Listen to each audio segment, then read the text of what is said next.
Ladies and gentlemen, I'm back with one of the favorite people I'd like to talk to, Rishi. He's a neurobiologist specializing in perception and just how perception works Mhm. on the chemical level. But we were talking about more about spirituality and things like that. So he's a very interesting person to talk to. How you doing, boss? Great. It's great to talk to you again Yeah, you too. after so many days. It's always interesting to talk to a person with so much travel and networking experience. Thanks, man. Appreciate Yeah. it. We're talking off air. Last time you told me about the Bono, the Uh-huh. guy that studies neuroscience and Uh-huh. time. Dean Bonamano. Yeah, Yeah. Dean Bono Mano. And he's from UCLA. Actually, I'm Yeah. trying to get a hold of him. I'm Uh-huh. having a little hard time, but Yeah. I will. Mm-hmm. And you were also telling me about the research that people do Mm-hmm. with perception, and Mm-hmm. it's hard to interview or not to interview to just understand people's perception Right. because it's on a conscious level, subconscious level, and then you throw in the factor of time. Mm-hmm. Please elaborate on that for us. Oh yeah. We talked a little bit about this. I'm gonna start off on where what we are talking about at lunch. So, human beings were to a lot of, animals. We are all dependent on time. We are temporal beings. Animals, to a lesser extent, consciously understand that they are temporal beings, but we humans, we have that one superpower, is that we could consciously um, perceive or understand in our own way what time is. But you told me that's also a bad thing. It's a terrible thing. Um, it's a good thing because depending on your past experiences, when someone is communicating with you, for example, you understand what you understand their point of view depending on your past experiences, and then you predict what it could possibly imply into the future. Right. But you're kind of living in the past at that point. Right. Or you're trying to predict the future based on your own past experiences, Right. which isn't really that well in social interactions. Yep. Because you have to be in the present moment, bro, and you have Right. to go into that, Right. and that's why meditations have taught me. Right. Like, don't try to preconceive all the notions that are Mm-hmm. going to follow, because that way you're living in the past, Yeah. and you're not really going to evolve yourself.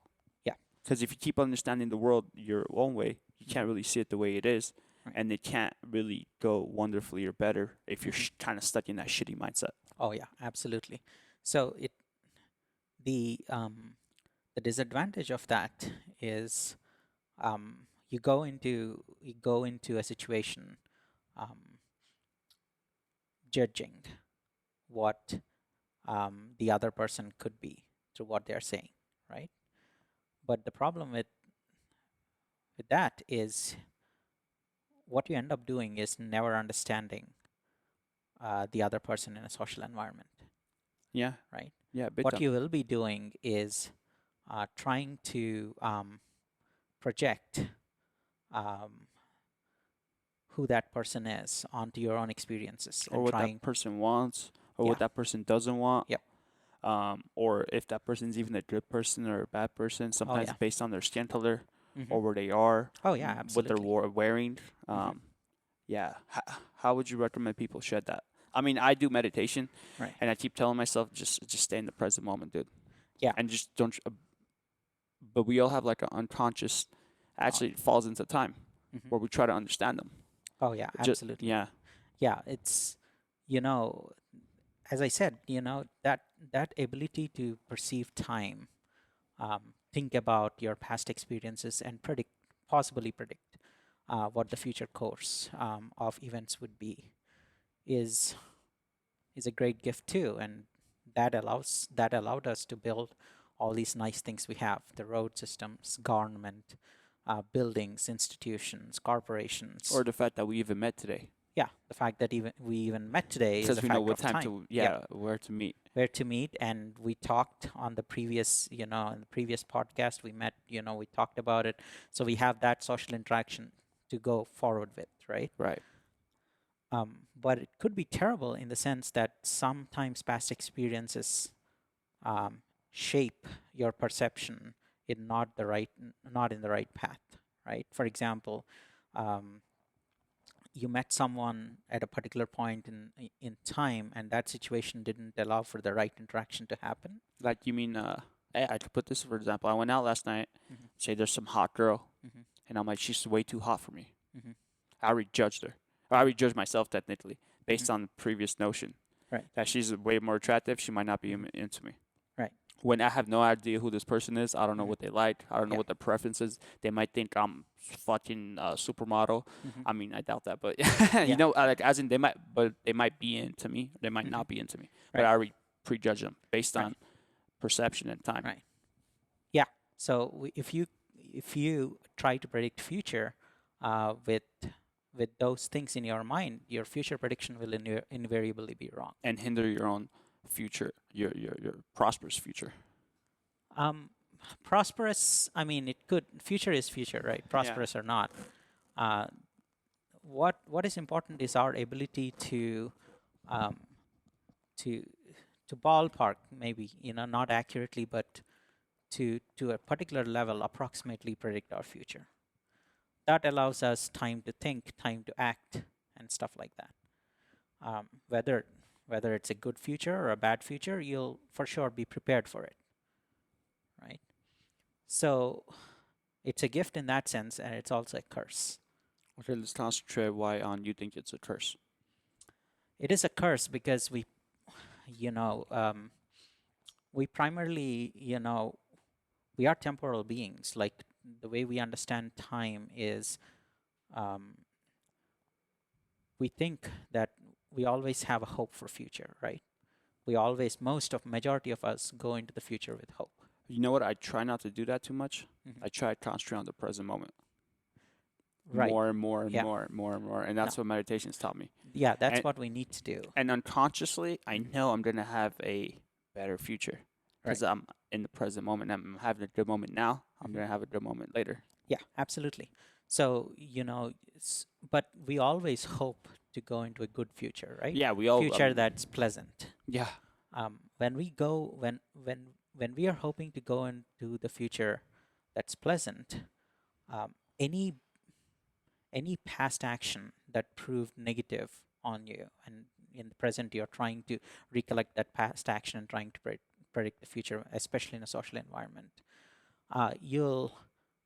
your present judgment will be biased in a certain way to force a situation in the future.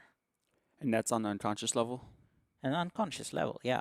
I mean, because we hope the future has to be pleasant, we force the present in a certain way so Yeah. that we end up in the future action. And if you don't get the right judgment, what the action by which you're forcing the present is going to push the future in a very very different path than what you have hoped for. It will invariably happen. So Okay. it's, you know, So you the have to. more objective you become, the less the chances are that it's driven this way. And the only way you can be more objective is to um, judge what's happening in the present objectively. That's the only way. Okay. You have to consciously try to judge the present objectively. Yeah. Yeah. That's what I always try to do. Yep. But you always you have to stop and Mm-hmm. actually it's called mindfulness. Mm-hmm. You have to turn and like take a breath. Mm-hmm. What's happening in the here and Yeah. now? Yeah. Why am I feeling these feelings? Yeah. Why am I aggravated? Yeah, absolutely. Yeah, but most people don't want to do that shit when they have bills due. You have to pay your mortgage in a Oh, few yeah. days. You know, you're in a fight or flight. Oh, yeah. It's a tough situation. I mean, when I you mean, have not really. I don't think so. But then I tell myself, okay, if I don't pay my bill, Mhm. am I really gonna die? No. No, yeah. Nothing. I could go rent, Mhm. and that way you could calm or gain control of your nervous system, Mhm. and then that way you think more clearly. Yeah. You're not breathing so shallow. You're calming down. Yeah. And then you have some grasp of yourself, and then you have some grasp of your future. Oh, yeah. It's interesting that you talked about this mortgage and paying the bills. It's not always easy in the sense you're not going to die, but it's going to put you on a negative path, right? The situation is a critical situation. Like the decisions you take during those moments matter a lot. But what you cannot do in that moment is let your anxiety guide you. Yeah. Yeah. If you are guided by the anxiety that you feel inside, and not do this objectively, come up with a plan, you know. If you don't do it that way, it will invariably lead to a bad future, because you're Right. with an anxious mind, you always make mistakes. What didn't Einstein say? You cannot solve a problem going into the same consciousness as it was created. Yeah, you cannot. You Yeah. absolutely cannot. You have to be. That, a great example is,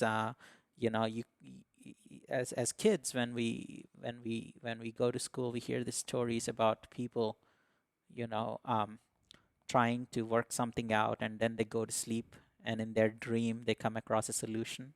Actually, they're not quite asleep. I know Right. this. There's this Yeah. study. I'm not a study done. There's this famous person. I forgot his name. Where he would get ball bearings, Mm-hmm. and he had a metal plate. So if you Uh-huh. drop the ball bearings, it makes a loud noise. Uh-huh. And he had the ball bearings, and he had a serious math. It was a mathematician. Mm-hmm. He would think of something, a Mm-hmm. mathematical equation that he couldn't solve, and he had the ball bearings. And as he was zoning out, remember I Uh-huh. told you his brainwaves go into data Yeah. right before he fall asleep. Right. He would get lucid and drop the ball bearings, Right. and once it hits, he wakes up Yeah. and he solves the problem. Yeah. But that's in a theta state. Yeah. And I told you I try to get there through meditation, but it's not that easy. Yeah. It's not that easy. I But mean, it's not that hard either. It's just practice, bro. right. But people who practice, for a lot of people who practice that meditative, wakeful sleep, what do they call it? Mindfulness. Mindful sleep. Um, Mi- it's not that easy. But I mean, it is easy for them. But for ordinary people, yeah. for example, for someone like me who hasn't been practicing meditation as you are, it is very hard for me to go into that state, But or to click on meditation right away. true. True. I mean, like I could go into beta like this, Mm-hmm. and it's proven. Like we put that Mm-hmm. neurofeedback machine on. But here's the thing: I had to learn to meditate, Mm-hmm. and I learned through books that it's Right. actually very good for you. I've Oh yeah. adopted this belief. Right. You have a grandpa ever Mm-hmm. since you're a little baby Right. who's taught you that meditation is the way. Right. So you in your subconscious state Right. know, you know. I Right. had to believe it. Now I know because Right. I've seen it happen. Yeah. So you have that.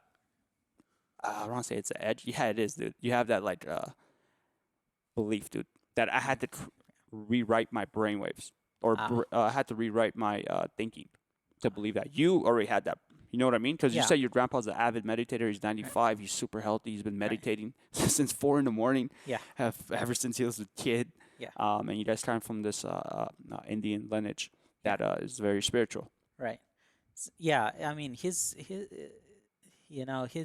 teachings did have a big influence on me, but there's another factor that we often discount, in a lot of ways, most of us, is that a lot of calmness and a lot of intuition and a lot of power to predict things comes with age, right? As we grow older, most of us tend to become more calmer, more objective in our thinking, learn to, do the right things for us. For example, the conscious choice to meditate, Right. But we also an example of that. we make less risky.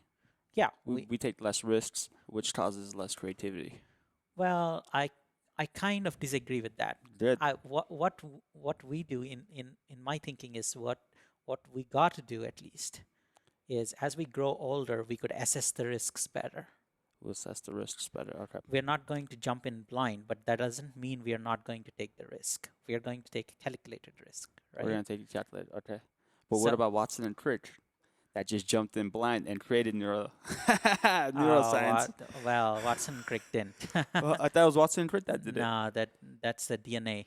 Oh, that's Well, right. there is a whole argument about, was it really Watson and Crick, Really? or did they steal something from their fellow female researcher? No way. Yeah, there's a huge debate going on.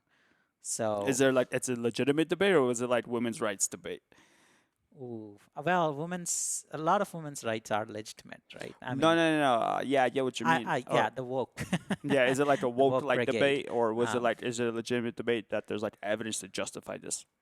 There is a lot of evidence to justify it. Even clearly, just the scientific records and people who have seen this happen, is she showed them some crystallography or something like. I can't remember the details of it. Mm-hmm.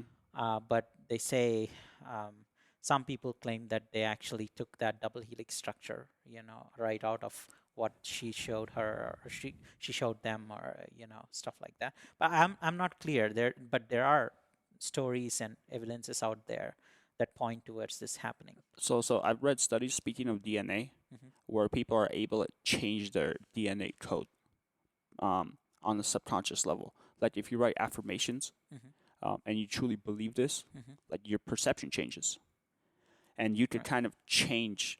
I don't want to say your body structure, the way you maybe you see your body, and Right. that way your body tends to change. Right. Yeah. So I Can you mean, explain that a little bit? well, I'm not familiar with the DNA part of it, but surely when you try to force yourself into a routine, for example, or you strongly believe in something, and you're constantly thinking about that, there are processes that happen in cells that change the protein expression um, of of what your cells put out on the membrane, or how much of the stuff they put out on the cell's membrane. So Okay. reading and certainly translation of proteins and some cellular functions are definitely in terms of neurons, neural functions are definitely altered when you do that.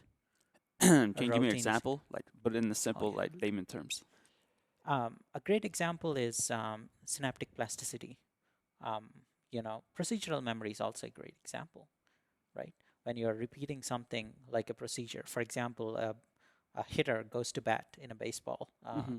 game, like his entire body is tuned in such a way that he gets a 98% hit or 100% hit rate, right? They keep on practicing. You mean the batter? Yeah, Yeah. Did the I? batter. Yeah, yeah. Um, Did I hit in the bat so or hitting the ball with the bat? yeah, so their body, their mechanics, the muscles, the neurons that drive those muscles, the neurons that drive those muscles express a certain, um, put out a certain neurotransmitter at a certain level. The muscles that receive these activating, when I say neurotransmitters, let's say the I. neurons are telling the muscles to go active, Yeah, right? yeah, yeah. So the neurons have to say something and muscles have to get it. And there are certain parameters that the muscles and the neurons tune such that this is reliable every time it happens, right? And that only comes through practice, when you're constantly practicing with the bat, the Um, swing. Joe Dispenza says, "Oh man, I like that guy so much." That's the guy that at the meditation retreat. He Mhm. said neurons that wire together fire together. Yeah. Because if you constantly build Hmm. these routines, whether it's meditation Hmm.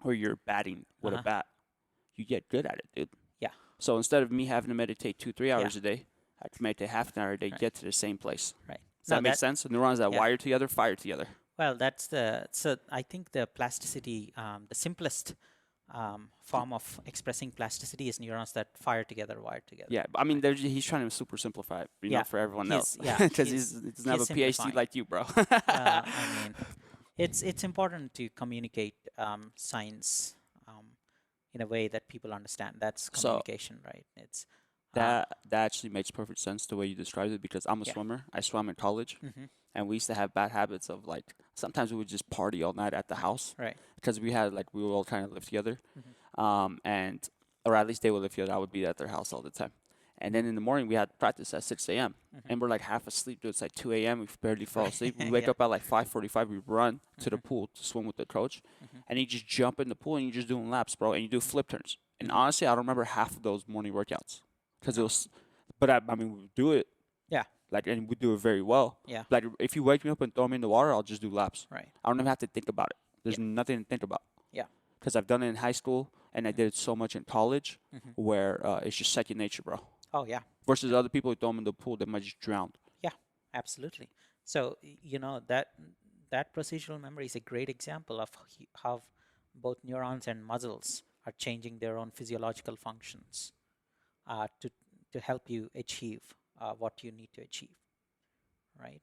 So in that sense, yes, they do change it, but to the level of what happens at the DNA, that I'm not sure of. No problem. So you said perception. You start to perceive things. Can you uh, is there like the opposite of that? Like, because I feel like some people in life, they need to get out of their own way. So Hmm. it's certain bad habits they've picked up Oh yeah, that they need absolutely. to stop. Hmm. Like, like literally, like you need to just stop doing certain things. Yeah. What would be like the opposite of that? Like your perception, like how do you stop a certain perception uh, of yourself, Well, or you don't know? yeah. Well, mindful action. Mindful, yeah, yeah, That's the yeah. only way. I mean, I'm there's a period of working in neuroscience. You always have that period of time where you focus on disease research. Um, you read up on a lot of stuff like you have to for your classes. So I went through that rigorous part of reading up a lot of stuff on diseases, especially some part on addiction, even though I'm not up to date with literature. But here is the thing. I mean, with all the drug discovery that happens in this world, with all the Hmm. funding that comes in, um, there is only a fewer percentage where mindful action isn't the best solution. Yeah, You know, so mindful action is a weapon. You just got to use it. Get you know, repeat it, get habituated to it, yeah. such that the first reaction that your body makes is mindful action. I would say yeah. And if you teach your body, we were talking about this earlier. Some people that are not really like meditators or not really aware of Right, mindful action, right. they get very emotional or Yeah, oh yeah, angry or upset, oh yeah, and that affects your social interactions. oh yeah. Versus, It imagine absolutely if you does. teach yourself, well, if you just don't let anything affect you, then you're Hmm. full on yogi. Um, Oh yeah. yeah, Well, yeah. but here's the thing: instead of getting angry, if you teach yourself, the first thing you do is just take a few breaths Oh yeah, and you gain control of yourself, yeah. you're not even gonna get angry. And Hmm. then you start to think a little bit like, is this really worth me getting into a fight, Hmm. hurting my hand, Hmm. possibly getting arrested, Hmm. not being able to pay my mortgage bill, Hmm. or should I just walk away? Oh yeah, And if you could just do that little part, yeah, or take like 10 seconds yeah. to just like mindful Oh yeah, action. yeah, yeah. Just stopping and thinking about what's going on will get you out of that mindset, right? Hmm. The same mindset that the uh, the same mindset that's the origin of the problem isn't going to be the origin of the solution, That's like you Einstein. said. Yeah. So it's always better. What happens when we stop in these situations is we are forcing ourselves to actually think for ourselves. Is this a good action for me to take, or is it a it is incredibly hard to do that. Trust me. And it's At first, oh yeah, at at first. first, then after a while, it just becomes second nature. Yeah, at first, and when you are young, when you are in your Yeah, 20s yeah, and yeah. You're hot teens, and horny. yeah, it's really hard for, to gain control over hormones is a great fight. It's one of the unsung fights that every human goes through.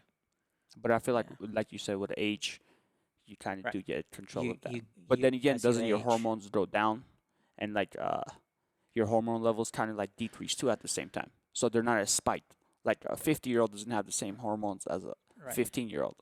Well, we don't know. I mean, well, I don't know at least because um, hormones, the endocrine And responses are, there are theories that go around.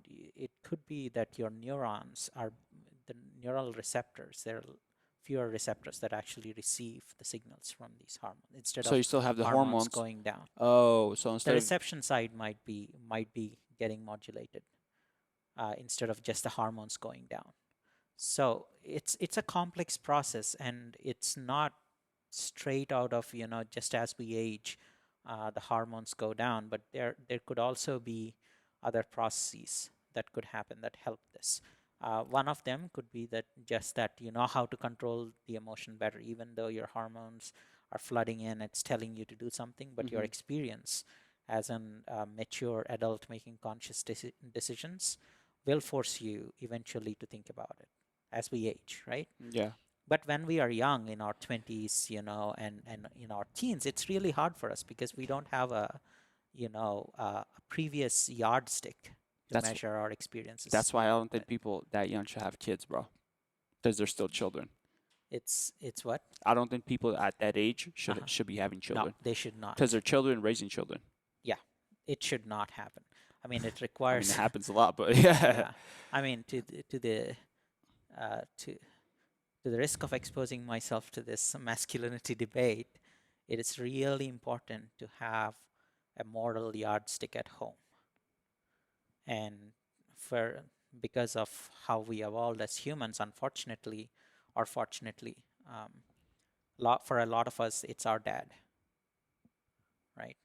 Even though we tend not to listen to our parents, no matter what, when we were yeah. kids, we fight them. Hmm. But at the end of the day, if you ever observe this very important thing that we do as humans, whatever our parents said to us as kids, Hmm. when we become parents, we tell our kids the same things. Not me, dude. I'm letting know the complete I opposite. mean, But I'm picking your brain. right, I'm studying this guy. I'm studying that guy. right, Now I'm trying to figure out the truth for myself. Yeah, I right. get it to a certain extent. My dad has influence on me, Yeah. but So, I've like uh, taught myself like you need to like check yourself every single step of oh the yeah, way. oh yeah, absolutely. What I'm implying is, a lot of majority of us we pick up like, if our dad used to call us buddy, Yeah, we tend to eventually call our own kids buddy. You know, yeah. things like that. Or if you do something and your dad has a way of telling you not to do it, But I would still do it anyways because yeah, I'm you would defiant. do it. I'm defiant Yeah, that way. but Get my when ass kicked. right, but when you get to be a parent and you got to tell your kid not to do something, you tend to be like your dad. Using the Okay. same phrases, for example, using the same movements in your face, for example, because Oh, that's the yardstick that you have to compare this experience with, right? Albeit you're on the other side in yeah. that experience, Yeah. but you know, Yeah. I get it. I get it. so you But tend to replicate that yardstick. So that's why it's very important for us to have a moral yardstick in our lives, moral, you mean like a good yardstick, like like a good a yardstick. righteous one? Yeah. Yeah, well, not a righteous one who teaches us the good social interactions. I mean, no matter what world we live in, it's like, you know, obviously today's world is very different from the world that our Big time. parents were in, right? But again, the foundations of good social interactions remain the same, Yeah. right? You can't just go in and, be aggressive and beat the other person, you I know? mean, you can if 500 years ago, Oh and yeah, you would have been a winner. But yeah, now in our society, yeah. you want to be peaceful, bro. Yeah. You want, but I think that's also good too because it kind of levels the playground. You know what I mean? Yeah, You want to be peaceful because if someone's twice as big as me and yeah, we have a misunderstanding, yeah, I want to talk about it. yeah. I don't want to get into a fight with that person Oh yeah, because I'm obviously. 145. That Yeah. person's like 245. Yeah. I'm gonna give him a punch into a different dimension. Oh yeah. So not just that. I mean, if friendships, for example, Yeah, that's you need friendships because that's how you create a social bond. You help the other person, and you expect in the future the other person will be as kind to you, yeah. if not more, right? That's the proper social interaction we need to make, and the way we learn this proper social interactions is, through our dads and That moms that's and actually what my dad did grandparents. taught Yeah, me, teach me. Yeah, that yeah, is funny, and just be very sociable. yeah, That's something he really taught me. There's yeah, some bad things he taught me too, but I'm trying to yeah. I already weeded that out. Oh, Yeah. yeah. That's, things that don't work for us in the world we live in. We got Hmm. to weed them out, Yeah, right? Even though our parents try to teach them. but they grew up To, in well, my parents grew up in the Soviet Union, yeah, and I grew up in the USA. So yeah. just that It's just it's very different. Yeah, different, dude. yeah. There's some good things and there's some bad things. Work hard, Oh, yeah, be sociable, help others, but then there's some yeah. bad things too, Oh, yeah. Absolutely. like they like their drinking Hmm. is not really applicable in the Oh, U.S. yeah. Oh, Like, yeah. yeah, Yeah, yeah. But that's just but in their perception, that's normal yeah, and it's acceptable. yeah, In my perception, that's really unhealthy, yeah. In and the it world doesn't that fit you, my. yeah, in the world that you live in, it doesn't help you to navigate the world better, Yeah, it doesn't. right? Yeah, So that's it's a lot of times we get into a wrong perception of having an ideal future, right? But for me, the right way to think about future action is anything that helps you navigate uh, the world you live in an optimal way is good enough. If you work hard even to twist that, that sometimes could misfire. And that goes back into having the right judgment about the people you meet. Yeah. Right? That falls into listening to your gut, Oh yeah. all that other stuff. Oh, Hey, all what that is other do stuff. you know anything about that? Like the perception and like your sixth sense in your gut, or that's something In beyond? the sixth sense. Yeah, like you have a sixth sense, like a gut feeling Oh about yeah, it's something. an interesting research that's coming up these days, right? So the relationship with your mind's relationship with your gut. Because there's gut bio. Because I Yeah, talked the to police whole gut officers, biome. and Yeah. they're like, when I go stop someone for Uh-huh. routine traffic, Uh-huh. they're like, anyone could shoot me at any time. Right. They're like, I have to listen to my gut. They're like, don't Right. listen to your mind Yeah. or listen to your heart. And I was Yeah. like, huh. I'm like, did someone teach you that? They're like, yeah, they actually taught me that in police Oh academy. yeah. Yeah, I was like, that. really? I was like, so there has to be some science behind it. Oh yeah.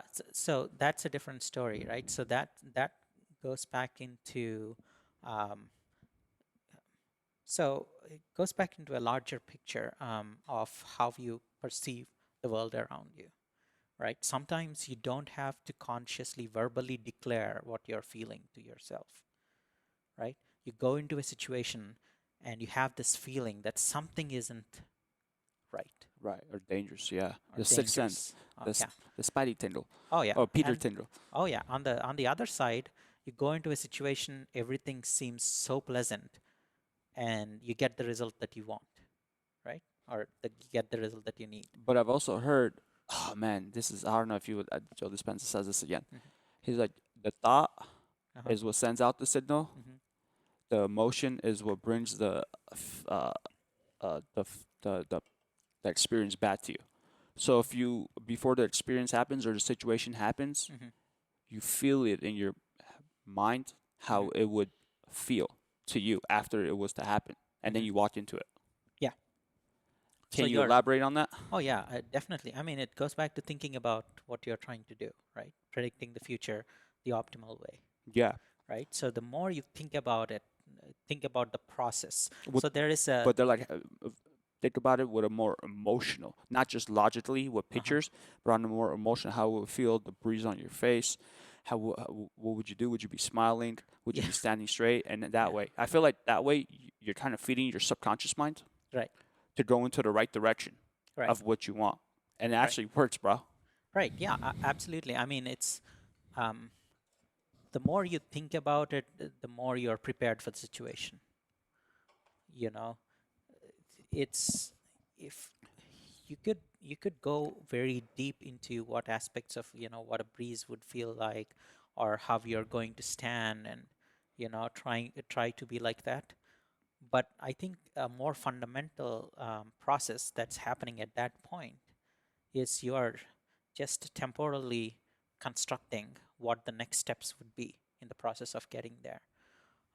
There is a way in mathematics, there's a law, or an idea in mathematics, that if the steps you take to get from point A to point B is correct, then you'll end up at point B no matter what. So if the process is accurate, the result will be accurate. How would you know what steps to take? I always think, That's yeah, yeah. I always think you want to see the end result Hmm. in your mind's eye, Hmm. and then you concentrate on that. Right. You very much, whether it's emotionally safe.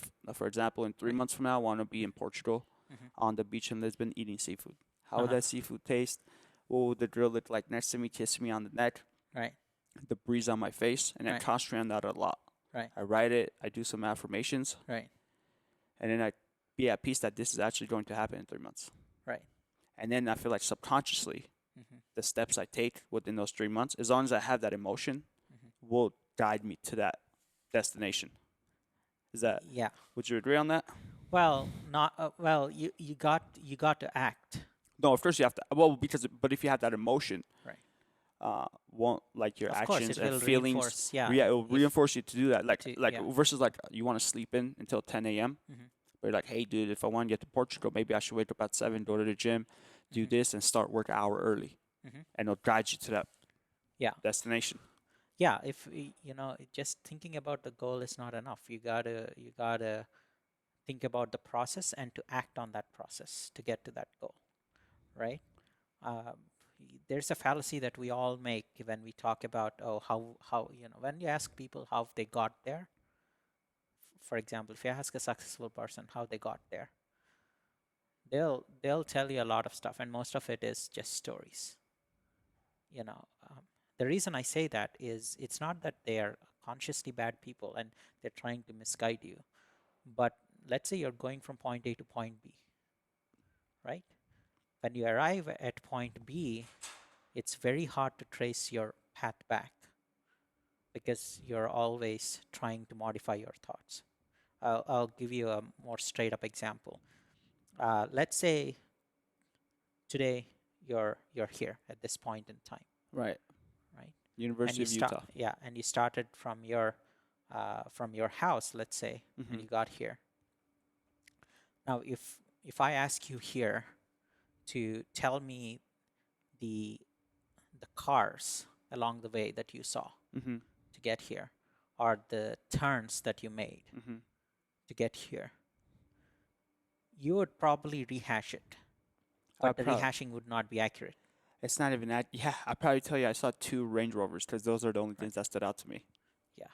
And there was some traffic along the way Right. because there's a football game going on. Right. Other than that, it doesn't. It's not even relevant, bro. The fact is, Yeah. I got here in one piece safely. Yeah. So the point I'm trying to make is when you're there. So there's this thing in science that we call paths and states. So you go from one state to other state using a path, let's say, right? State being the current state that you are in as a physical reality or mental consciousness. It's important to take the right path to get to the right state. You could get to that state in many different paths, but once we know the path, we know where we will end up at. All right, but that's for you. Right? But can the same path work for someone else in their It won't. perception? It It won't. won't. Okay. But for them to arrive at that state, they need to have their own path, Yeah. their own clarity with respect to that path, right? You can't be just ambiguous about it. Which brings me to another point. You said mindfulness helps Mhm. people, but what if people are like super anxious, their anxiety, their depression, they Mhm. can't really concentrate? Um, Mhm. Psychedelics. Oh yeah. We're talking about that. Like I was in Peru. Mhm. Like I talked to different people that did ayahuasca, Mhm. and apparently it helped some of them. Right. Some of them were there for recreational purposes, which I'm against. Right. But some people just really need to help them, dude. They have pain, Mhm. suffering, and they need Mhm. to overcome those things. They don't have the tools. Right. They don't know how to build the tools. Right. So they just do this mystical, Mhm. we'll call it plant medicine, Right. aka class one drug, and Right. and it just, bro, it just completely cured them. They Right. say it rewires their brain, Mhm. and it changes their perception, bro. Right. How does that work? There is ample evidence out there that stuff like psilocybin does in a sort of a restructure. Psilocybin's mushrooms, ladies and Yeah. gentlemen. Um, does restructure. I'm not sure about other psychedelics, but as we were talking about, some of these psychedelics, for example, the soma, Yeah.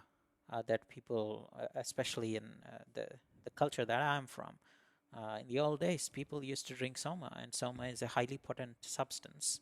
I didn't Uh, even know about it until you told me about it. yeah, it's called the nectar of the gods, and they take it during rituals. Right. Um, And it's they very sacred. they say it's sacred, and they put it into fire, and they say the gods drink it. So they have been doing it for thousands of years.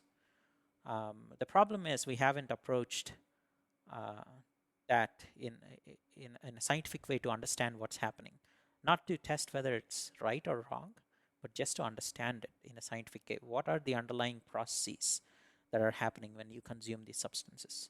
And do you think Right. that falls into because I told you this consciousness? Right. Dude, there's 8 different people with Uh-huh. 8 different Oh yeah. perceptions Right. of what they see, Right. and you have to see everyone from a different perspective. Dude, Uh-huh. it's not one size fits all. Like you told me, like Right. building a rocket and you send it up to space. Up, that's how you do it. Right. So you know, there are ways that we could quantify it too. I mean, so we talk about consciousness, right? For different people have their, we can't really objectify it, but there are things that we could objectify. For example, the connections in their brain. How are those connections changing? It's a certainly measurable thing, right? We could measure it in animals too, um, but when it comes to people, it becomes hard. And this, Right, right. tying back to the thing that we talked about, our ability to perceive time is what gives us power, or a Or it's lot a of things. or it's a weakness too, It's a weakness too, but it that makes us incredibly different and complex, and complex. That and is harder to less. measure. Oh yeah, and harder to measure when we are reporting it. Um, but to a certain extent, you could understand what's happening at the biological level, not at the conscious level, right? Now, if biological processes directly relate to conscious processes, that is pretty hard to identify. But certainly at a biological level, we could do things, and we should be doing things with substances like that. We should try to understand what the biological mechanisms are when people consume. To dismiss it out of the way is wrong. But Saying, that's what they did when they said, as a class one drug, just stay away from it. yeah, Don't worry about this. Just take the yeah, pharmaceutical I drugs. You'll mean, be okay. yeah, pharmaceutical drugs. So class one drugs, they tell you to stay away from it for a good reason, right? What's the good reason? The good reason being most of the time you don't know what's going to happen. Yeah, you really don't, bro. Like Yeah, even with ayahuasca, and I talked to all these shamans and yeah, stuff. I told you it helps some people. yeah. Some people are just it can make them go into psychosis. Oh Some yeah, people could fizz them from their mouth and die. yeah, Some people could just be lost in the void, bro, right. for eternity. Yeah, it's a dangerous substance. But some people it goes from 0 to 100 cured, bro. Yeah, Like this snap of a yeah. finger. Until we understand what happens, until we know for sure that we can help people with this, for me, it is unwise to actually use the substance But right away. but do you For think? me, but Yeah, yeah, I I mean, agree, bro. I there mean, are people who are making these choices consciously. but those people that are making your choices conscious, and I talked to a lot of them because I'm Hmm. sociable. Hmm. It's the last resort, bro. Hmm. They've tried medications. All right. They've tried step therapy, group therapy, whatever you want to call it, and it's not helping their PTSD. They're losing Right. sleep. Right. They lost their house, their mortgage, and Hmm. thought, you know what, fuck it. I'm just gonna go to Peru Hmm. and just drink ayahuasca in the Amazon jungle in hopes it's gonna cure me. And actually, it does. Yeah. Actually, it does, bro. But this is like the last resort. Yeah. And I'm always told it gives you what you want instead of what you need, Hmm. or it gives you what you need Need instead of what you instead of want. what you Yeah. want. Yeah. Yeah. But but but but the fact that it even cures these people, bro, don't Uh-huh. you think like as scientists, you guys should be just putting more emphasis on understanding what the fuck is going on here? Yeah, it should be. But unfortunately, a lot of times, I mean, I'm sure that there are people studying this. But unfortunately, what happens is we are bound by the realities of economics, Yeah, that's it. right? Yeah, bro. You Yeah. can't just come out of the blue and say, "Hey, this is a new drug that they found it. I just want to test it." And You people, can, but nobody's gonna give you money. nobody's gonna give you I mean, money. you can. Exactly. Yeah. Yeah. You know, that's the unfortunate thing about today's economics is we are living in a situation where we as a country are competing. I mean, not just America. There are a lot of other countries too. We are uh, we are competing not for the pursuit of science, right? We are competing with our own skewed sense of what the universe is and where we should be. It has nothing to do with science. You mean the egos are at play here? Yeah, politics. I mean, everything is egos, right? We are human beings. Yeah, yeah, yeah. I have an ego. You have an Right, right, ego. right. But Our unhealthy egos trying. egos. So Yeah, it's unhealthy yeah. egos versus the truth. Oh, yeah. Well, the policy and the objective of it. If the policy and objective of it is to try and understand what's happening, I mean, how many years did it take for us to identify the active molecule in turmeric? I You don't know know, how many how yeah, many years did that take? yeah, nobody ever bothered to test what the active substances are in those compounds, in those compounds until people came along and say, hey, people have been consuming this for Thousands of years, thousands bro. of years, Yeah, it's what, there's something there. yeah, so, well, not even something there. So it's just a pursuit of what happens if we just isolate the active compound and what happens when people consume that. And what happens? It's great. Ah, Turmeric has an active yeah. compound called curcumin in it. Okay. It's supposed to um, um, really help your brain. How? I think what it does is it strengthens the connections. Okay. So it really helps in terms of people with disorders. I mean, this not yet proven in a whole But it's shown it's leading that clinical. way. Yeah, constantly eating it. You can't just have a little bit of it and say, "Oh, we're done." You Well, you have can to have a little bit every day. Is it yeah, what you mean you consistently? have a little bit every day consistently. Like when you're cooking, add a little turmeric root in there, or Mm-hmm. just throw some powder in there. Mm-hmm. Tastes better. It's good for you, It does it you taste know. better? I don't know. I've never tried it. Oh yeah, it tastes good. So it connects to your synaptic. It the Turmeric fi tea, for turmeric example. tea. Yeah. Okay. So what does it do really? Like it just helps your mind function better Yeah, they or your say brain. that it preserves the connections better. So it helps your memory in no sense, Helps your and memory. it helps your working memory. Oh yeah, it So does. it helps you process things better. Yeah. Process things, not I mean, there is no better and wrong way to process things, but it More helps you efficiently. to yeah, it helps you to not lose the ability or time to process things. As you get older, you kind of keep losing. There's some kind of an attrition Yeah. that goes Okay. on. It helps you preserve your So those instead of connections better. regular oil change, it's full synthetic oil change. It just Yeah, helps it better. Yeah, yeah, it's it more. It's helps us better better. for your car, your brain, Yeah, the motor. yeah, Got it. yeah. Okay. That So makes sense.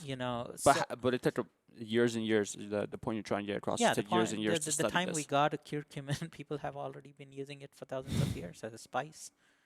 You know, Yeah. Pepperin is the active compound in piperin is an active compound in black peppers.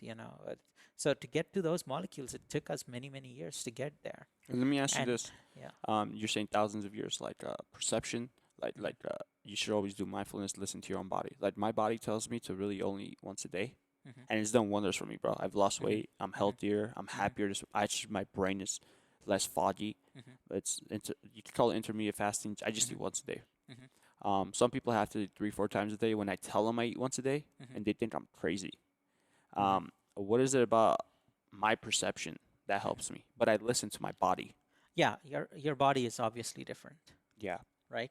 The fact that you don't have diabetes, uh, even when you do it this way. How many years have you been doing maybe this like way? 4 years now. Yeah. But I've lost weight. Like my stomach's gone down, Hmm. and my mind's sharper.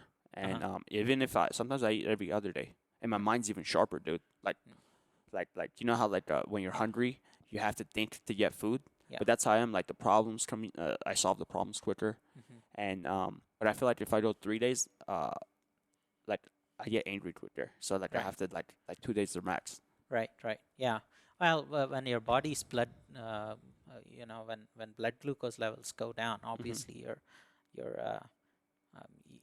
your mind works in a different way. That's why we get angry when. But I mean, if you put some sugar into it, want to go back up, or you have to have That's a legit wrong food. way of doing it. No, Is no, to I know, I put know, I know, sugar. Yeah. I know. But I'm just trying to make an example. Oh yeah, yeah, yeah, yeah. You recharge your glucose levels. But every day, I feel like that's optimal for me. Once a day, Yeah, I mean, if it's working for you, it works who's going to wonders, bro. restrict you? I mean, there's a lot of people that are Yeah, like, don't do that. It's unhealthy. This, that. I'm like, now you understand. yeah, It actually helps me out a lot. yeah. Right. But it's my Unhealthy. Yeah, perception. But if I eat 2, 3 times a day now, uh, I get bloated and I get lazy. yeah. So, So you need to listen to your body, and also um, you need to monitor your health too. It's an well, yeah, important part. yeah. Like going to a doctor when you feel unwell. It's very important. I go every six. No, well, I go every 6 months and do a blood test, Yeah, and they're like, your blood pressure, everything's perfect. yeah. Get your things checked out. That's an important thing. Yeah. If they say any differences, they'll you know advise you the right course of action. Whether you take the right course of action is up to you, but One it's important to monitor that way. But in terms of getting to what works for you, if it works for you, it works for you. perfect. Got it. Yeah, Even if other that's it. people tell me it's wrong, I don't care if it's been working and the science, which is Right. blood test and science, like a Yeah, method does, as it long tells as me, it's backing you up. yeah, I mean, you have evidence to live healthy, yeah, and you're I feel trying to healthy. do the right thing. Yeah. So yeah. Um, a last question.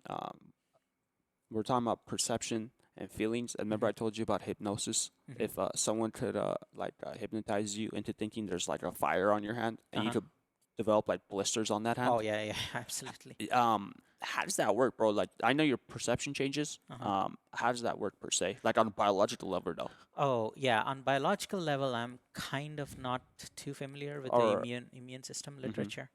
Um, but I think the idea behind it is your brain could somehow trigger your immune system, immune reactions to it, and there's ample evidence where the brain does it.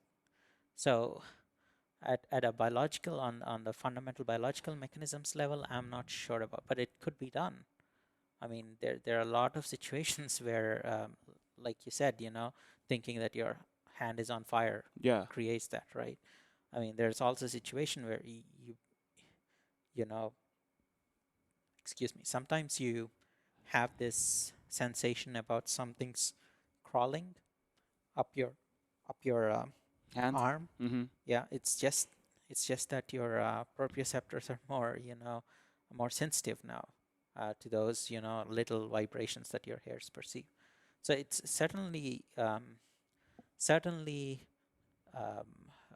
it's not out of just blind imagination. It does happen.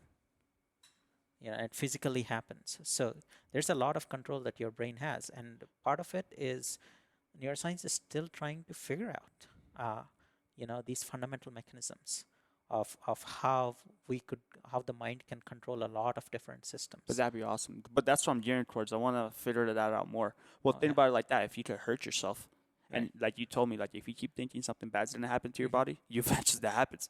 Oh yeah, absolutely, But the opposite can absolutely. happen too, right? Let's say if you're sick and you keep telling yourself, I'm healthy, I'm healthy, I'm healthy," you Right. could gradually get healthy too.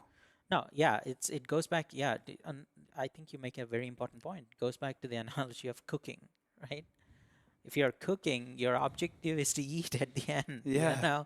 If you think you're never going to satiate your hunger, Uh huh. and you keep on cooking, it's obviously there is no point in it. Unless, So if you want to get well, you need to start thinking that there is a point in time in the future where I'm going to get well, yeah, and this is how things are going to be, and these are the objective steps of the path to get to that state, and I'll consciously travel this path to get to that state. yeah, That's what people need to think. And it's a process that it's it's like traveling. You're driving a car, you're going to your grandma's, for example. You're uh huh. driving your car, and if you keep on constantly thinking that some truck is going to ram I ram might. into me and That's probably kill what's me, gonna happen, bro. it's it's But there okay, is no point in it. one Yeah. thing you said you have to consciously think that you have to take the steps. But Uh-huh. I met that guy. Remember I told you that had like Right. stage 4 Right. cancer, Right. and the doctors never told him he's gonna die, Right. and there's really no steps for him to take. Right. But he told himself that he's gonna get better. Uh-huh. He's gonna get healthy no matter what. And Uh-huh. then within weeks, he just got better. I don't know Uh, how, but no, I would I love mean to know it's from a neurological perspective or neurobiological perspective how yeah. that Wouldn't happens. that be interesting to study That would that be guy? Yeah. very interesting to Yeah. study. No, I think things like that we have to look into it. But I've seen this happen numerous times. Now it's Yeah. like, for me and my perspective, Uh-huh. that's a fact, bro. Hmm. That this can happen. Yeah. Like I've No, seen it happen. this can happen. There is no, Right, but like last time we talked. There is nothing like impossibility and possibility in this universe. There are things that are highly unlikely, but still can happen. yeah, yeah. There is no law in this entire universe that's preventing anything from happening one way or the other. You know, Hmm. scientifically, we always claim that second law of thermodynamics prevents things moving a certain way. Unless it doesn't, unless it's proven wrong, bro. Yeah, but the thing we are not taught at schools is that it's not a law. It's a statistical assertion, Yeah, right? yeah. It's not set in stone, as in. It's not set in Boltzmann himself, the guy who discovered the law, Hmm. openly said that this is not a law, it's a statistical assertion. But the Right. problem with us humans is once we get hold of something, Yeah. and then we stick to it, like, this is a law. We keep on thinking that there's impossibility here, impossibility there, Right. but But nothing is we impossible or could say possible. that leads back to our parents because they believe that they taught it to us, and now that's Mhm. our perception Uh-huh. of how it works, and Yeah. we never questioned it, Yeah. and now it's just our reality. Yeah. But then again, I mean, the way now I'm taught it, I mean, I'm teaching myself just question everything, bro, Yeah. and try to figure out for yourself, Yeah. and just dig deeper. Absolutely. That's why I'm here talking to you. Oh yeah, when we are challenged Yeah, with a new thing that we have never encountered, and this new situation really throws us in a loop and challenges our existing norms of right. existing understanding of reality. One thing I think what we should all do is not be afraid of it. Bro, if any scientists are listening to this, Right. first of all, thank you, Mhm. because scientists don't like talking to me too much because I Right. question them. Right. I just question them. That's just Right. me. I don't know, but I just want to question just to Right. understand better. Right. But they don't really like that. Uh, They don't like yeah, there are because some personalities that a might not lot of be them, inclined to. Yeah. because I'm questioning their science. Mm. You know what I mean? Right. What if I say something they don't know or they don't like it? Right. Right. Yeah. No, I think whenever we are challenged with the situation that challenges our existing understanding, we should not be afraid. We should look for the fundamental mechanisms that drive the situation, right? Because in the end, there's an old saying. So there's an old saying in my culture.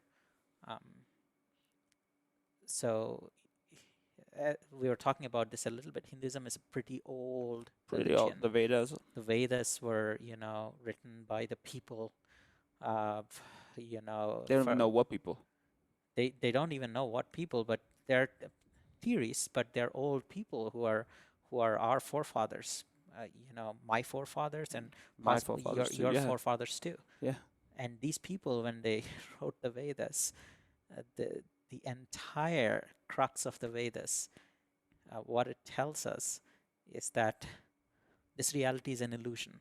Woo! I didn't want to go there, dude. Yeah, But yeah, this reality is an and this has illusion. come from someone that studies perception. Oh yeah, absolutely. This reality is an illusion, right?